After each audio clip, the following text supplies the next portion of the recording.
From Lagos, the nation's commercial capital, this is the News at 10. Live from Channels Television. Reporting tonight, Millicent Walker.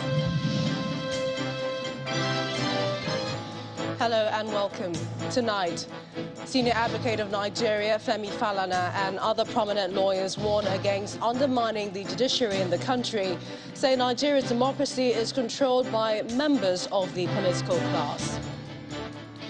Horse trading in PDP intensifies as the party's presidential candidate, party's national chairman, meets with PDP governors in Abuja. Wike Media Aid slams party chieftain Sule Lamido over comment on the River State governor. Nigeria Labour Congress calls for a downward review of operational license fees paid by broadcasting stations, slams NBC over plans to revoke licenses. On business news tonight, Tier 1 financial institution Zenith Bank sustains growth as revenue rises by 17% in the first half of the year. On sports news tonight, the PGA Tour increases prize money with a promise not to welcome back players participating in the Live Golf Series. And from Abuja, federal government urges states to establish a Ministry of Digital Economy as part of efforts to ensure the success of the National Digital Economy Policy. And in international news from London, people in Ukraine are marking the country's Independence Day amid tight security measures because of fears of renewed Russian strikes.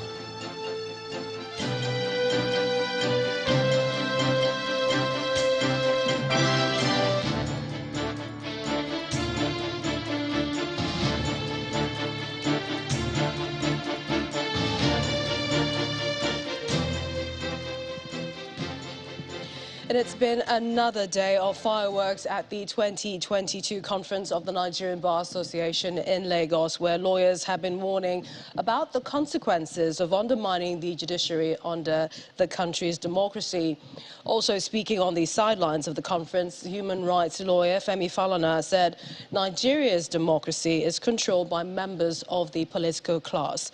Referencing the recent governorship elections in Ekiti and Osun states, the senior advocate of Nigeria alleges that votes are bought with millions of dollars by various parties. What we're having is the judges. It's another day at the gathering of members of the Nigeria legal profession, eminent lawyers, judges and invited guests, some who joined virtually at the ongoing Nigerian Bar Association Conference 2022. A lawyer must be respectful to the court. This breakout session, put together by the Section on Public Interest and Development Law, SPIDL, features prominent members of the bar who discuss the consequences of undermining the judiciary under the country's democracy. On Section 84, a colonial legislation, i.e., you have defeated an Attorney General court. You now want to enforce the judgment. You write to him for leave to enforce the judgment. He won't give you. Since 1960, no Attorney General has authorized anybody to go and garnish the account of the government or levy execution. What do? It looks like we are obsessed with custodial sentences. We are obsessed with imprisonment. And I think part of it is that the judiciary should find time to visit places of detention. We did it in Enugu. 50 magistrates were meant to come into the Enugu custodial facility to see the asylum unit.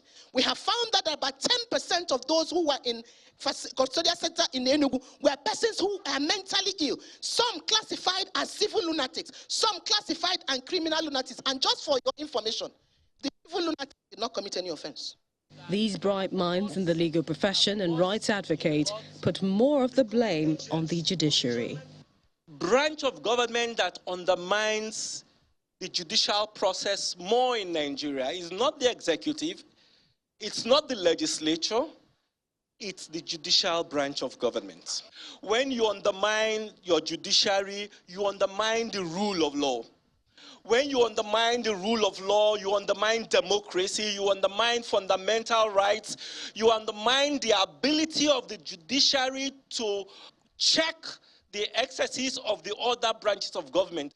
I believe that not allowing litigants to reap the fruits of their labor has certain dire consequential effects.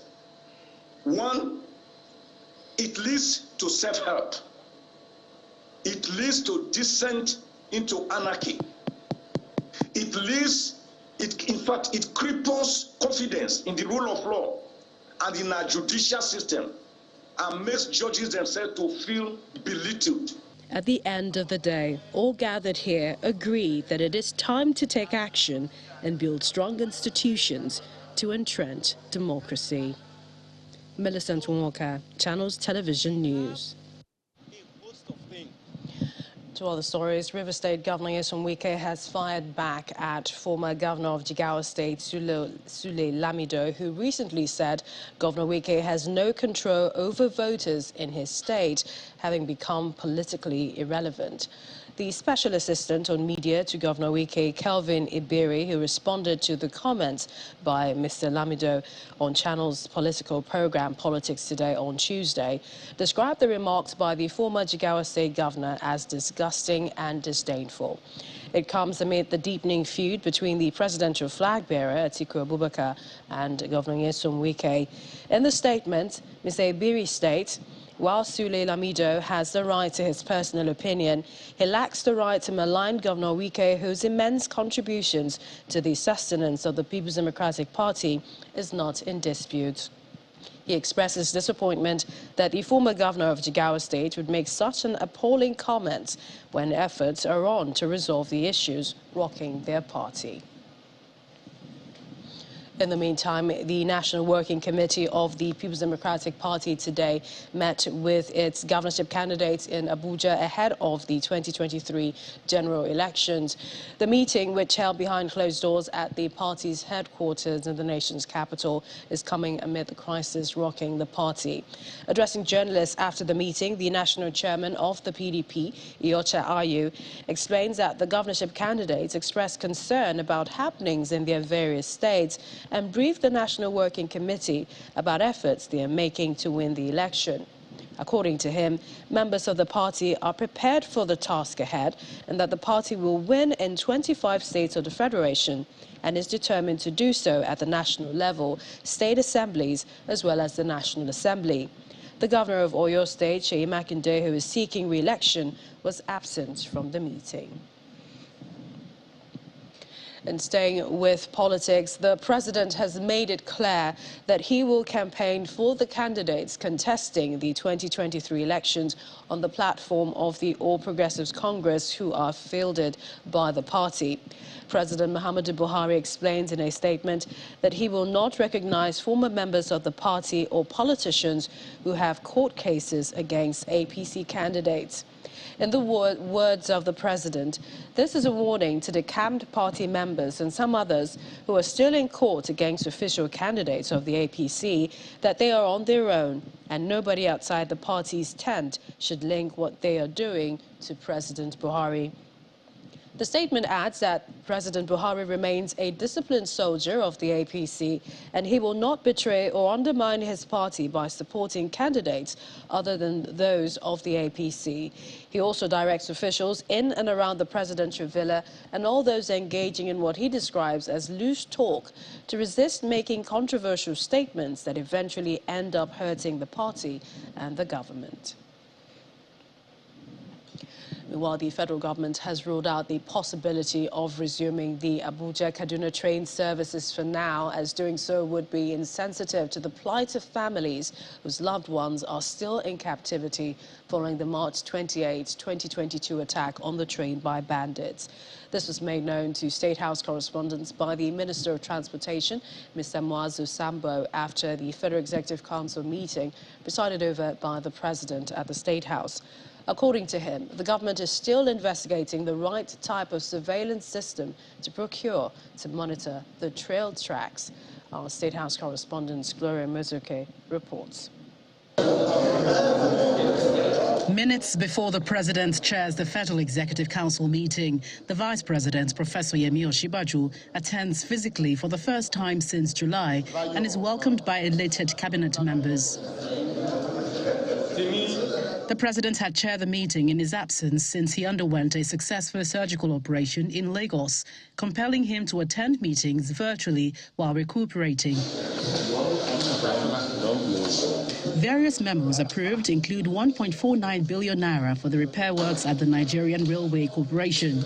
However, the security of train services, especially the Abuja-Kaduna route, which is still closed to the public since the attack in March, is a source of worry. We are pursuing these two things at the same time, trying to get the victims of the kidnap released, and at the same time looking for the best solution in terms of surveillance. We are looking at so many options. We want to go for the best one, a sustainable one, and don't forget, ultimately, whatever we have as a template between Abuja and Kaduna that succeeds would also serve the thousands of kilometers of rail lines across the country. If I give you a timeline now, I'll be lying to you. But I can tell you one thing. We are working day and night. For goodness sake, wouldn't it be insensitive of us to resume these services, even if security surveillance was in place, as long as some members, some citizens of this country spend days and nights weeping over their loved ones that are held in the bush. The federal government also placed priority on the reconstruction of some roads in 5 states in the northeast. For this reason, the Federal Executive Council approved 4 memos totaling over 43.4 billion naira to the Ministry of Humanitarian Affairs. All these roles are being taken into consideration and selected in conjunction with the state governments and other critical stakeholders. These roads are expected to stimulate economic activities, enhance security, and facilitate the freer movement of goods and people in these affected states within the zone. The Abuja Light Rail project, which has not been working since the COVID-19 lockdown after it was commissioned by the president in 2018, is also awarded 718.1 million naira to provide security for the rail tracks. These security services are meant to protect the key infrastructure on the rail tracks, the signaling and communication equipment, as well as the electrical system. The minister spokesperson, Abubakar Sani, when contacted, further explained that the stoppage of services owing to the COVID-19 pandemic really inspired the vandals to cart away large equipments, the impact of which is still being felt till now. But with the recent approvals by the president, he's confident that services will soon resume in no distant time. From the presidential villa, Gloria Umezuke, Channels Television News. And to other stories, the leadership of the Nigeria Labour Congress NLC is calling for a review of broadcast operating license fees for media organizations in the country. This call comes amid the threat by the National Broadcasting Commission, NBC, to revoke the licenses of over 50 television and radio stations for failing to renew their license fees. In a statement by the NLC President Ayuba Waba, the Congress argues that the most palpable reason for the failure of many of the media houses to pay for the renewal of their operating licenses can be easily found in the deteriorating economic conditions in Nigeria. Although the Labour Union describes NBC's decision as drastic and draconian, it appreciates the time of grace permitted by the regulator for the stations to continue operations while maintaining that information dissemination is a social service that should be protected.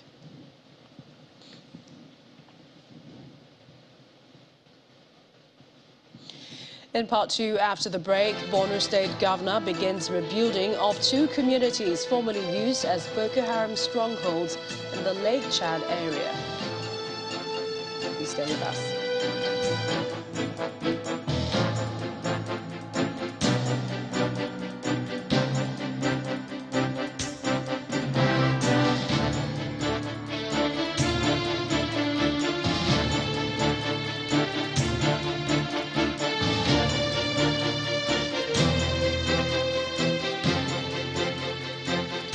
Welcome back to Business Story List. You're watching the news at 10 live on Channels Television Lagos. A reminder of our top stories. Senior advocate of Nigeria, Femi Falana, and other prominent lawyers warn against undermining the judiciary in the country, say Nigeria's democracy is controlled by members of the political class. Courts trading in, PDP intensifies as the party's presidential candidate. Party's national chairman meets with PDP governors in Abuja. Wike's media aide slams party chief Jane Sule Lamido over comment on the River State governor. Nigeria Labour Congress calls for a downward review of operational license fees paid by broadcasting stations, slammed NBC over plan to revoke licenses of over 50 television and radio stations. And the people of Ukraine are marking the country's Independence Day amid tight security measures because of fears of renewed Russian strikes. Well, let's go outside the shores of the country where the nation's High Commissioner to South Africa, Ambassador Mohamed Manta, has been speaking on the majority leader of the Anambra State House of Assembly, Mr. Nnamdi Okafor, who reportedly slumped and died yesterday in his hotel room. The member representing Awka South State constituency was among the State Assembly members that were on a legislative retreat in South Africa. But while other members had returned, he was said to have stayed back to meet some of his constituents in that country. Ambassador Manta told our South Africa Bureau Chief, Betty Dibia, that the Nigerian mission was not aware of the visit of the lawmakers. The police were immediately called in by the hotel management, of course, and who also called in the medical. The medicals evacuated him and confirmed that he had passed on. We are awaiting the autopsy, which will be done promptly, and then the police also have taken immediate action and opened the case file number 253/8 of 2022. I would tell you emphatically that we were never informed, and neither was the Ministry of Foreign Affairs of the Federal Republic of Nigeria informed. Otherwise, we would have received a message as to what they are coming to do, and as well as the agenda and possible assistance that we could render would have been deployed. But we are not informed. This is not also, let me seize the opportunity to reiterate that this is not the first time we've had cases like this without the ministry being informed, as well as the missions. We have two missions here, one in Pretoria and the other in Johannesburg. Under normal circumstances and in the international best practices, that's why the Vienna Convention on Consular was put together. So consular service to our nationals is a must by every government, so that whenever you are going out, you should know that the government is there for you. It's like a sort of insurance. In a place you know nobody, but when you have a mission, it's like even the president of Nigeria is present there and ready to come to your rescue in the event of any mishap.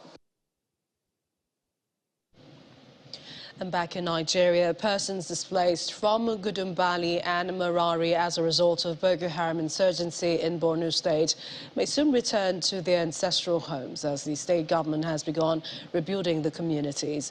This is coming after the committee inaugurated by the state government on the resettlement of the displaced residents visited the former Boko Haram stronghold at the fringes of the Lake Chad.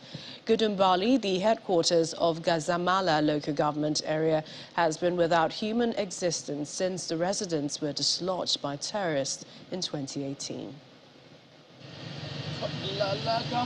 A combat-ready posture is what it takes to dare visit Gudumbali, headquarters of Guzamala local government area in Borno State, still terrorized by Boko Haram insurgents.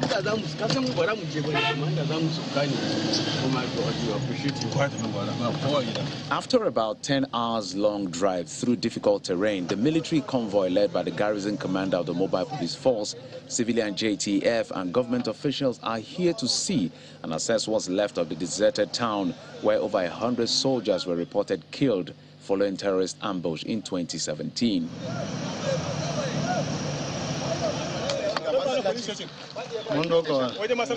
Years after, the relics tell the story.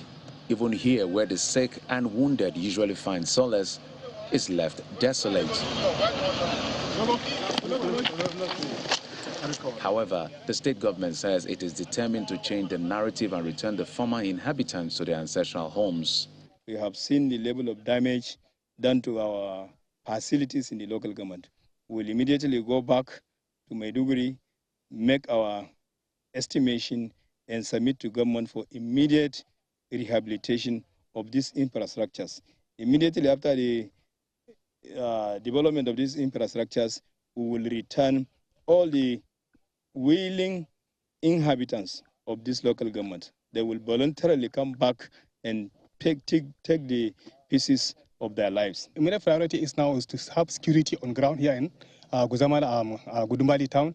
They will come here and stay, and then they will now scan the town. That will now pave the way for us to start our reconstruction activities. A resident who is an aide to the state governor and also a member of the resettlement committee is hopeful for a safe return. The insurgency has been dissipated very well, so the area is calm. It's only the headquarters that had not been occupied. Definitely with this effort, going to be occupied. Guzamala headquarters was opened sometime by the governor himself when he was a commissioner RR, but captured by the insurgents, and now he have made that effort to reopen it again. Thousands of indigents have been living in IDP camps spread in Magumari, Damasak, Maiduguri and Mongunu towns since the second dislodgement after Governor Zulum-led government saw to their return in 2018. We're off now to Abuja, where Linda Kiwe is standing by. Hi, Linda. Hello, Millicent. Now, staying with development issues, the federal government is asking state governments to establish a Ministry of Digital Economy as part of efforts to ensure the success of the National Digital Economy Policy. The chairman of the council, who is also the Minister of Communications, Professor Issa Patami, explains that an effective collaboration with state governments will ensure the seamless implementation of the policy and strategy for the development of indigenous digital economy. He was speaking in Abuja at the inaugural meeting of the Presidential Council on Digital Economy and E-Government Master Plan. It's the inaugural meeting of the Presidential Council on Digital Economy and E-Government Master Plan, chaired by the Minister of Communications and Digital Economy, Professor Issa Patami. The minister addresses members of the council on the need for a diversified economy. In all these policies Mr. President has launched and unveiled, he made it very clear that one of the priority areas of this administration is economic development, particularly digital economy, in order to diversify the major sources of revenue for government. The journey so far has been very commendable, with so many achievements and gains. However, challenges are inevitable from time to time. The meeting continues behind closed doors, and hours later, the Minister of Industry, Trade and Investment and the governors of Imo and Edo states share their thoughts on the meeting. We're working with the Ministry of Communications and Digital Economy through the Industrial Trading Fund to be able to come up with a homegrown device which will lower the cost of the devices that will be used through this initiative. We are working in collaboration with the private sector to come up with like I said, a homegrown device that will be made completely in Nigeria and will bring down the price of devices. That's our major role for now. Assignment given to the Secretariat is to develop a framework that will enable the states to align properly into the federal policy of of digital economy? For us in the states, particularly in Edo State, we have already initiated a lot of initiatives and actions. As you know, for instance, Edo Best, our educational platform, runs on technology, where all 15,000 teachers have handheld devices. President Muhammadu Buhari had inaugurated a 27-man presidential council on digital economy and e-government on the 10th of June 2022 to work towards further strengthening the capacity of government to develop, adopt and deploy digital technologies to make government more efficient and transparent. To the National Assembly, the House of Representatives Ad Hoc Committee investigating suspicious and unclaimed funds in various accounts with commercial banks has instructed the Nigeria Export Processing Zones Authority, NEPSA, to refund the sum of 13.3 billion naira to the federal government. Speaking at the resumed hearing of the investigation at the National Assembly, the chairman of the committee, Mr. Oyimedem, directed the agency to reconcile its accounts with its consultant within 1 week, as documents presented by the authority did not explain the whereabouts of the missing funds. This committee is ready to give you another time again to meet with the consultants. The issue here on ground is that by virtue of our law, you are supposed to remit 80%, but you are talking about 25% based on circular. We are not aware of that circular, and that circular is against the position of the law. You are expected to remit 80%, not 25%. That one is your own law. You said it was based on circular. Maybe the circular was just a temporary measure, as at that time of the administration of Honorable Minister, I think Ngozi Welas at that time. So it's not something that we are practicing now. So if your calculation was based on 25%, which means you got it wrong. We took pains to go through this document, and then after painstaking analysis, we now arrive at this amount. And we also gave you time, like a month ago, to sit with the consultants so that if there is any aspects of this figure that you need reconciliation, then you can do that. But up till now, you haven't done that, meaning that you have already accepted this position. So I think the position of the committee as of now is that we are satisfied with this, the work of the committee. So it is left for you to let us know when this money can be transferred to federal government account. The Director of Finance and Accounts of the Niger Delta Development Commission, NEDC, Mr. Eno Otu, has been detained by the Economic and Financial Crimes Commission. Mr. Otu is being questioned by operatives of the anti-graft body over an allegation of diversion of 25 billion naira tax remittances. The suspect had arrived at premises of the commission in Abuja in the early hours of Wednesday on invitation and is still being held till now. There are reports that the arrest is part of a larger investigation of the forensic audit report of the NEDC. Still ahead on the news at 10, the World Bank and United States pledged $3 billion to support Nigeria's energy transition plan. Please stay with us.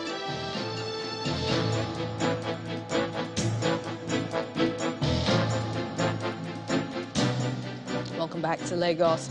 As part of efforts to mitigate the challenges of access to energy, the Economic Community of West African States says measures are in place to ensure that everyone has access to energy by 2030. The Sustainable Energy Policy Officer of the Commission, Mr. Hyacinth Elayo, says that accelerating the achievements of the objectives set by the heads of state for access to energy in 2030 remains the major focus of the forum. He addressed a news conference in Abuja ahead of the 7th ECOWAS Sustainable Energy Forum. Staying with energy matters, the Bank of Industry, BOI, and the French Development Agency, AFD, have announced a partnership for a 100 million euros credit line for the expansion of green finance in Nigeria. The announcement was made during an MOU signing ceremony involving the leadership of both finance institutions at the BOI head office in Lagos. The Managing Director and Chief Executive Officer of the Bank of Industry, Mr. Olukayode Piton, described the partnership as a significant step for BOI to scale up its green lending capacity in Nigeria. After several months of deliberations and negotiations, representatives of the Bank of Industry and the French Development Agency settled down to seal a collaboration that will see both agencies join forces to fight climate change in Nigeria. To close this transaction, the Managing Director and Chief Executive Officer of the Bank of Industry, Olukayode Piton, and the Country Director of the French Development Agency, Xavier Muren, append their signatures to documents bearing the Memorandum of Understanding. This ceremony formalizes a strategic partnership towards accessing a loan of 100 million euros by BOI to fund investments that contribute to mitigation and adaptation measures to climate change. Our strategic partnership with AFD will not only increase our capacity to support climate-friendly business practices, but will also be a testament to our commitment to environmental stewardship and social responsibility. The AFD country director highlights the importance of the project in the framework of the fight against climate change globally. We know that Nigeria is also vulnerable to the low-carbon transition that is underway around the world because its economy remains very dependent on fossil fuel exports. So as development institutions, we have to do something collectively to help our governments out. And this project seems very timely, given Nigeria is looking forward to implementing its energy transition plan. In addition to the 100 million euros credit facility, the AFD has also approved a grant of 2.5 million euros to the Bank of Industry in the form of technical assistance and capacity building. We are starting with 100 million euros. That is not everything. No. As soon as we are able to exhaust that money and show to them and prove to them that the funds had been used for the purpose for which it was granted, you can always apply for more. The transaction also highlights both AFD and BOI's long-standing commitment to drive climate action and to align with the UN Sustainable Development Goals and the Paris Climate Agreement. And in a related development, the Bank of Industry says it is open to work with and support foreign finance institutions to service large industries in Nigeria. The Managing Director, Chief Executive Officer of the bank, gave the assurance during a courtesy visit by officials of Mauritius Commercial Bank to BOI's head office, also in Lagos. This meeting between officials of Mauritius Commercial Bank and those of Bank of Industry is an offshoot of an earlier visit by BOI to the Mauritius Bank in Dubai. It started for projects with energy efficiency. The courtesy visit is aimed at enabling the visitors identify areas where both banks can work together to achieve a common goal. The intent of seeing it today was also to see how maybe we could collaborate on servicing some of those corporates that are looking to grow across the continent and how we can accompany them. You know, our model, MCB's model, has always been one of partnership, where we partner with banking partners across Africa, as well as multilateral organizations and DFIs. So really, that's the way we've approached our business. Well, it does appear that this is the kind of partnership the Bank of Industry seeks to attract funding, especially since its mission and objective aligns towards industrialization. Our team, they are here.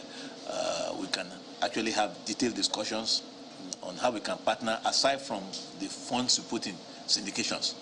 We can actually have actual projects where you put funds in, and it can come either way. There are some Nigerian entities, you know, that actually approach Nigeria from the outside. Yes. So if you have entities like that, you know, who are asking for financing for Nigeria, then you have a partnership with us. There are foreign companies, either oil and gas or different sectors, commodities, you know, who might want to come into Nigeria through your bank. You have a bank in Nigeria that you can use as a sounding board, you know, and also we may partner with you, depending on the nature of the transaction, to actually put our funds into it, you know, to make it easier for you, and knowing that you have a willing partner to work with in Nigeria. There are further discussions on how the two lending financial institutions can work together. The Bank of Industry provides financial assistance for the establishment of large, medium and small projects, as well as the expansion, diversification and modernization of existing enterprises. And staff training is a critical tool for the acceleration of growth for businesses and organizations. The president and chairman of council at the Nigerian Institute of Training and Development, Mrs. Augustina Ayoade, stated this during a courtesy visit to Channels Television's global headquarters in Lagos, where she met with the chairman, Channels Media Group, Dr. John Momo, and members of senior management of the company. Mrs. Ayoade pointed out later in an interview that training is particularly necessary at a time when businesses and organizations are struggling with economic headwinds such as rising costs of inputs and attracting talent. You see, most of the time, people will always think that when you train, it's a spend center. But what you do when you're talking of training, learning and development, you are developing the individual, the human resources that will carry the dream, that will run with the dream of the founder, that will run with the dream of those who conceived the idea of that organization. And when you talk of those people, how do you get them? Run with the vision, use the mission to get to where the people that started the organization. Now, people are talking about we don't have enough money, things are not going on well, and most times when they don't, when the budget or whatever of the organization comes in and training, learning and development brings their budget, they hack it. But that is the mistake, because without the human being, you will not get to where you want to be. And those organizations that want to move, that want to grow, they need the human being. And it's a common parlance that if you don't train them, don't blame them. If you don't train the people and you show them the way, they can do whatever they want to do because there's no guideline on how. It's the how that the training will do. Policy comes from the boardroom. HR wants the policy done. Who do we entrust the policies to? How do we sort of get that policy to be to materialize? How do we get them to do what we want them to do, in quote? And that how is what the training, learning and development bit of it, the human being that will do the job. And to Anne Wilder, who's standing by with more in business. Banking, so easy, so simple. Dial *894# now to experience it. You first, First Bank.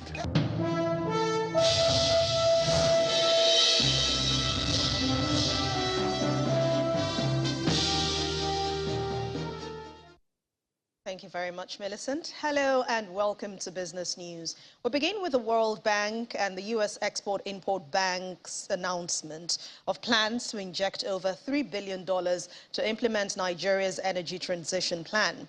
The international organizations made this commitment today at the formal unveiling of the country's energy transition plan by Vice President Professor Yemi Osinbajo. According to the Vice President, the transition will cost about $10 billion per year and to be completed in 2060. He further says the energy transition plan will lift 100 million Nigerians out of poverty over 10 years. Tier 1 financial institution Zenith Bank has released its half-year audited financial results for the year 2022, sustaining its growth trajectory amid a challenging economic environment. According to the results sent to the Nigerian exchange, the group's gross earnings recorded a double-digit growth of 17%, coming from 346 billion naira in 2021 to 405 billion naira in 2022, largely driven by the rise in interest and non-interest income. Net interest income rose by 19% due to increase in loans and improved interest margins, while growth in non-interest income is attributed to the bank's income diversification strategy. Also, the group's profit before tax rose to 130 billion naira, representing an 11% growth, while profit after tax increased slightly by 5% year-on-year to 111 billion naira, At the same time, the bank's total assets grew by 7% to 10.1 trillion naira, while customers' deposits edged up 11% to 7.15 trillion naira, coming from 9.4 trillion naira that was recorded last year. Earnings per share grew by 5% to 3 naira 55 kobo as of June the 30th, and the bank has announced an interim dividend of 30 kobo per share. Zenith Bank's track record of excellent performance has continued to earn the bank numerous awards, including being recognized as #1 bank in Nigeria by Tier 1 Capital for the 13th consecutive year in 2022 Top 1000 World Bank ranking. The Federal Account Allocation Committee, FAC, has also shared a total sum of 954.085 billion naira as revenue for the month of July this year among federal, state and local governments. That amount is about 151 billion naira higher when you compare it to the 802.4 billion naira revenue that was recorded in the month of June. But out of that total distributable revenue, the federal government received 406.61 billion naira. State governments got 281.34 billion naira, while the local government councils received 210.61 billion naira. At the same time, 55.51 billion naira was shared to relevant states as a 13% derivation revenue.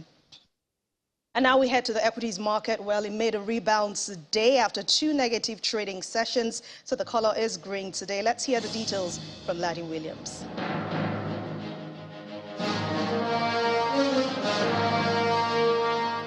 Hello and welcome to the Stock Market Report. Well, finally, we get a green close this week for the midweek trading session with the all-share index up 0.25%, closing up 48,675.24 points. And we see the market cap there, 26.25 trillion. Now, let's look at the activity chart there. We see volume in the red, 167 million units of stocks traded, much less than what we had yesterday, valued at 3.38 billion naira. And we see deals in the green, almost trying to get back to that 4,000 level. Let's see what's happening with the top gainers there. We see NEM Insurance topping that counter, closing at 4 naira 84 kobo. Stanbic there, closing 13 naira 50 kobo, up 8.93%. We see ETI closing up 8%. Let's look at the losers counter there. We see Fitson there, 911, 9 naira 11 kobo there, down 9.80%. We see FTN Cocoa Processors. This was in the top gainers counter yesterday after being in the top losers counter day before that. Well, now we're having it in the top losers counter today, down 9.09%. And we see Unity Bank there, 42 kobo. Well, finally, we get the bull making an appearance in the market. A nice appearance, I must say, much needed, because we've had back-to-back reds this week. Let's hope that this actually continues into the final trading session. Let's see what happens Friday. And that's the Stock Market Report. I'm Laddie Williams. It's back to you.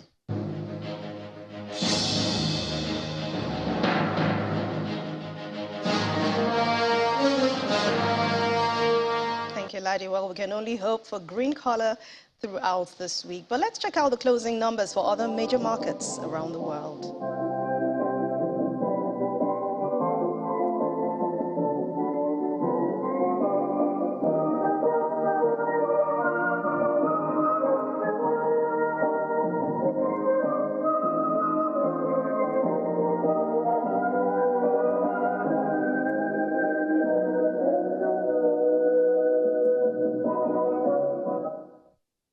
And that's business news for tonight. Thank you for watching. I'm Anne Nwawadu. It's back to you, Millicent.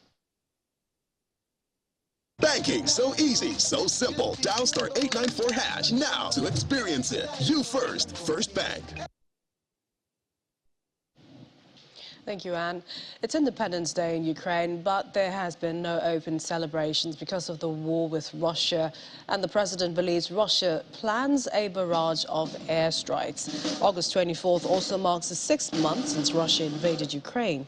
Simon Pusey has more in Around the World in 5. Good evening and welcome to the Channel studios here in London with your international news around the world in 5. People in Ukraine are marking the country's Independence Day amid tight security measures because of fears of renewed Russian strikes. President Volodymyr Zelensky paid tribute to fallen Ukrainians at a ceremony at a memorial wall near Kyiv's St. Michael Golden Domed Monastery. Joined by First Lady Olena Zelenska, they remembered Ukrainians, both military and non-military service members, who died while fighting to protect their country since Russia invaded in February, as well as in 8 years of conflict with pro-Russian forces in Donbass. It is 31 years since Ukraine gained independence from the Moscow-controlled Soviet Union and 6 months after Russian forces invaded. Public gatherings have been banned in Kyiv because of security risks. Here in Mykolaiv, the police patrolling deserted streets. In a pre-recorded video, President Volodymyr Zelensky told Ukrainians that Ukraine was reborn when Russia invaded and would recapture the annexed Crimea and occupied areas in the east. In the recorded speech, which aired on the 6-month anniversary of Russia's invasion, Zelensky said that Ukraine no longer saw the war ending with peace, but instead with victory. Meanwhile, world leaders, including the UK Prime Minister, have been sending messages of support to Ukraine. A floral arrangement made of sunflowers and blue hydrangeas adorned the doorway of Britain's number 10 Downing Street to mark Ukraine's Independence Day. The Scots Guard also played the Ukrainian Eurovision Song Contest winning entry, Stefania, at Horse Guards Parade. I'm delighted to offer my congratulations on the 31st anniversary of Ukraine's Declaration of Independence. And to remember that amazing day in 1991, when Ukrainians celebrated in the streets as their country was reborn as a sovereign state.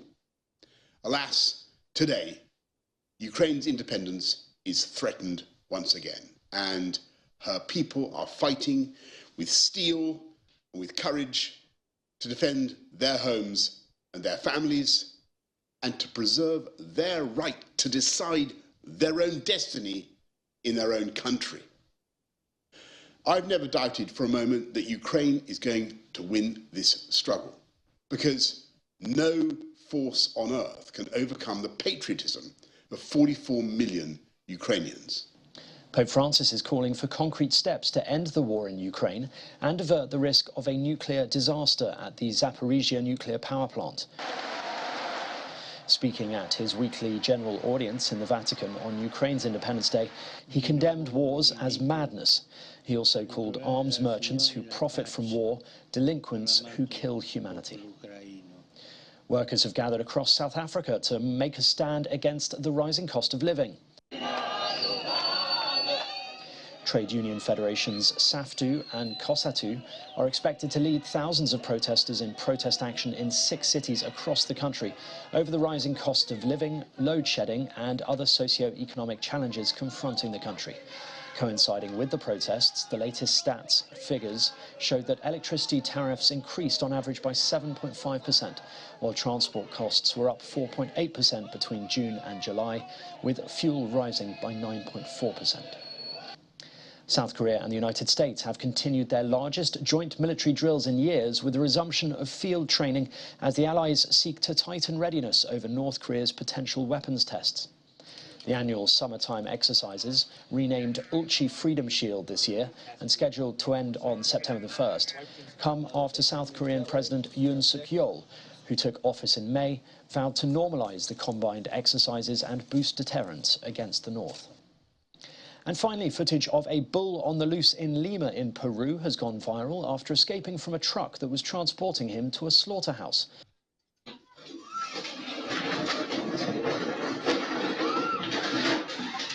The frightened bull ran amok among residents, injuring one person who was taken to a local hospital for treatment. In the CCTV footage, it can be seen charging into a local store by the side of a road.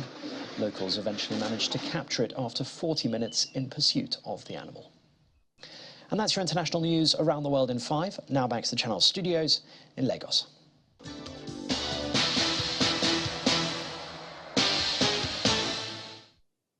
Many thanks, Simon. The national under-20 women's football team, the Falconets, have finally departed Istanbul for Abuja after the team spent over 24 hours at the Istanbul airport in Turkey.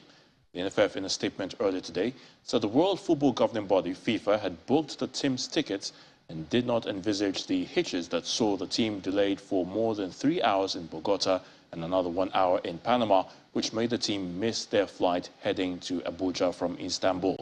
All efforts by the NFF to secure a compassionate transit visa to take the players and officials to a hotel inside the town was fruitless, as they were informed that Nigeria had been removed from the list of countries whose citizens were issued a visa on arrival in Turkey. The PGA Tour is increasing prize money at 12 events to match those of Live Golf, but the Tour's chief says players who have already joined the breakaway league will not be welcomed back. Commissioner Jay Monahan says 12 PGA events would now have an average purse of $20 million. The top players will play in all 12 and 20 events in total across the season.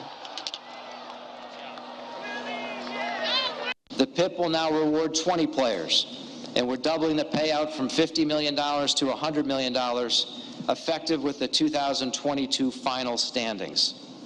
And we're revising the criteria to better capture awareness from casual and core fans, removing the Q-score and social media metrics. And that's sports news. I'm Ayotunde Balogun. It's back to you, Millicent.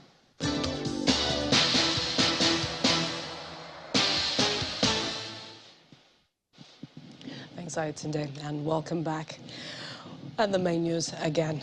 Senior advocate of Nigeria, Femi Falana, and other prominent lawyers today warned against undermining the judiciary in the country. The lawyers who spoke at the ongoing NBA conference in Lagos pointed out that Nigeria's democracy is controlled by members of the political class. Also today, intrigues in the PDP assumed fever pitch as the party's national chairman, Iyorchia Ayu, met with the party's governorship candidate in Abuja, just as Governor Wike's media aide slammed party chieftain Sule Lamido over his comments on the River State governor. And the people of Ukraine today marked the country's Independence Day amid tight security measures because of fears of renewed Russian strikes. That's news at 10 tonight. Thank you for watching. I'm Millicent Walker. Have a good night and stay safe.